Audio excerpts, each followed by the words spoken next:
साथियों, हिमाचल में जब भी जमीन की खरीद फरोख्त होती है या प्रॉपर्टी का जब ट्रांसफर होता है तो उसमें जो है वो आपको 8% के करीब जो है वो फीस देनी पड़ती है। तो उसमें 6% जो है वो आपका स्टाम्प ड्यूटी है और 2% जो है वो आपकी रजिस्ट्रेशन फी है। अब ऐसी स्थिति में कोई ऐसा लीगल है जिसको कोई पैतृक संपत्ति मिली है और वो अपनी संपत्ति जो है वो किसी अन्य सदस्य को देना चाहता है, तो चाहे वो ब्लड रिलेशन ही क्यों ना हो, तो उसमें जो है वो किस तरह से आगे बढ़े। मैं हूं नवीन शर्मा और आप देख रहे हैं हिमाचल टीवी। अगर आप चैनल पर नए हैं तो चैनल को सब्सक्राइब जरूर करिए। जमीन से जुड़े हुए मुद्दे और बहुत सारी ऐसी इंफॉर्मेशन टेक्नोलॉजी से जुड़ी हुई बातें जो है भाई इस चैनल के ऊपर जो है आप लोगों के साथ डिस्कस करता रहता हूं। चलते चलते वीडियो को लाइक भी जरूर कर दीजिएगा, क्योंकि इस तरह की जानकारियां जो है बहुत कम जो है वो सोशल मीडिया प्लेटफॉर्म के ऊपर अवेलेबल हैं। तो देखिए, ऐसा है कि अगर जब कोई व्यक्ति या कोई बहन है जो अपनी भाइयों को जो है वो कोई हिस्सा जो है देना चाहती है, तो उस स्थिति में उसके पास ऐसा क्या इंस्ट्रूमेंट हो सकता है जिसकी वजह से जो है वो अपनी प्रॉपर्टी का कुछ पार्ट या सारा हिस्सा जो है वो अपने भाइयों के नाम या किसी अन्य सदस्य के नाम जो है वो ट्रांसफर कर सके। तो ऐसी स्थिति में जो रेवेन्यू में एक टर्म आती है जिसको बोलते हैं हम समोचन पत्र। ये जो समोचन पत्र है ये एक लीगल डॉक्यूमेंट है और लीगल इंस्ट्रूमेंट है जिसके थ्रू जो है वो आप अपनी प्रॉपर्टी में जो है वो कुछ हिस्सा या सारा जो आपका हिस्सा बनता है उसको आप ट्रांसफर कर सकते हैं। ये किस तरह से बनाया जाता है, तो इसमें ऐसा है कि एक लीगल डॉक्यूमेंट जो है ये बाहर आप जहां भी तहसील कार्यालय होता है वहां पे आप इसको टाइप करवा सकते हैं। फिर जो कंसर्न रेवेन्यू ऑफिसर होंगे उनके सामने आपके बयान रिकॉर्ड किए जाएंगे और उन रिकॉर्डिंग के बाद जो है वो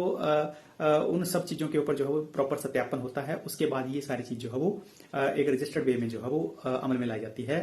फिर बाद में कुछ समय के बाद जो है वो इसका जो है वो इंतकाल भी हो जाता है और म्यूटेशन में जिस प्रॉपर्टी में आप जिस हिस्से के ऊपर थे उतना हिस्सा जो डॉक्यूमेंट में उस समोचन पत्र में लिखा हुआ होगा वो कंसर्न व्यक्तियों के नाम हो जाएगा जिनके नाम से आपने समोचन करके रखा है। इसके साथ साथ एक और टर्म के बारे में जैसे पूछा जा रहा था कि एक बेटा है जिसके नाम पे अभी जो है वो जमीन नहीं है और वो जो जमीन है वो उनके पिताजी के नाम पर ही है, तो वो अगर कहीं लोन पे अप्लाई करना चाहता है तो क्या मॉर्गेज के लिए उसको लोन मिल जाएगा कि नहीं मिल जाएगा, तो इसमें किस तरह से जो है वो टर्म्स कंडीशन जो है वो अमल में लाई जाती हैं। तो देखिए मॉर्गेज का लोन जो है वो आपकी प्रॉपर्टी या जमीन की वैल्यू के ऊपर बनता है और वो वैल्यू तभी बन पाएगी जब आप किसी प्रॉपर्टी के मालिक होंगे। तो ऐसी स्थिति में ऐसा है कि उसके बेटे के नाम पे जो है वो पर्टिकुलर जो है वो लोन जो है वो अप्लाई नहीं हो पाएगा। तो ऐसी स्थिति में यही एकमात्र जो सोल्यूशन है कि जो उनके पिताजी हैं वो अपने बेटे के नाम कुछ ना कुछ जो है वो जमीन का कोई ना कोई पार्ट कर दें या उस वैल्यू के बराबर पार्ट कर दें जितना उसने लोन के लिए जो है वो अप्लाई करना है। और ये जो चीज है ये ज्वाइंट लैंड में से भी हो सकती है, क्योंकि उस ज्वाइंट लैंड में जो है वो उस पर्टिकुलर हिस्से के ऊपर जो है वो उसका आवंटन होगा और हिस्से की जगह जो है वो उनके बेटे का जो है वो पर्टिकुलर जो शेयर वो देना चाहेंगे वो आ जाएगा। क्योंकि जब उसकी एक प्रॉपर एक रजिस्ट्रेशन होगी और उसके बाद उसका म्यूटेशन होगा तो जो बेटा होगा वो पर्टिकुलर उनमें जो है वो मालिक बनकर आएगा और मालिक के तौर के ऊपर जो है बैंक या अन्य कोई संस्था जहां से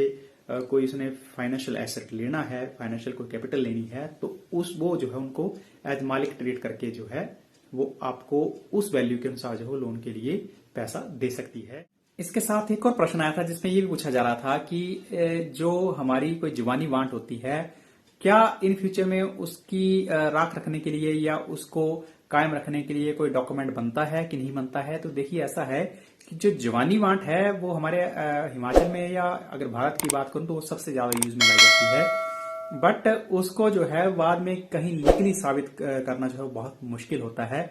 तो वो जो है वो एक लीगल किसी डॉक्यूमेंट के ऊपर या किसी पेपर के ऊपर जो है वो नहीं आ पाती है। इसलिए जवानी वाट वाली बातें जो है वो भाई बाट वाली जो बातें हैं वो आगे जो है वो सक्सेसफुल नहीं हो पाती हैं। क्योंकि उन्हीं सब बातों से जो है वो बाद में डिस्प्यूट तैयार होते हैं, क्योंकि उनका कोई रिकॉर्ड नहीं होता है। इसलिए मैंने बहुत सारे वीडियोस बनाए हैं जिसमें तकसीम का महत्व समझाया गया है और उस तकसीम के महत्व को जो है किस तरह से रजिस्टर्ड किया जाता है, क्योंकि जब तक चीज रजिस्टर्ड नहीं होगी, ROR में नहीं आएगी, रिकॉर्ड्स ऑफ राइट्स में उसकी एंट्री नहीं होगी, तब तक वो चीजें कायम नहीं रह पाती हैं। तो इसलिए रजिस्टर्ड चीजों की तरफ आपने आगे बढ़ना है। बाकी आपका इन वीडियो से संबंधित कोई प्रश्न होगा तो आपने जरूर पूछना है। आपके मुद्दे बहुत सारे आए हैं, उनको मैं एक एक करके पिकअप करूंगा और उनके ऊपर वीडियो बनाऊंगा। आपका अपना कोई मुद्दा होगा तो आपने जरूर उस कमेंट बॉक्स में लिखना है। बाकी मिलता हूं एक अगले वीडियो में, तब तक जय हिंद, जय भारत, जय हिमाचल।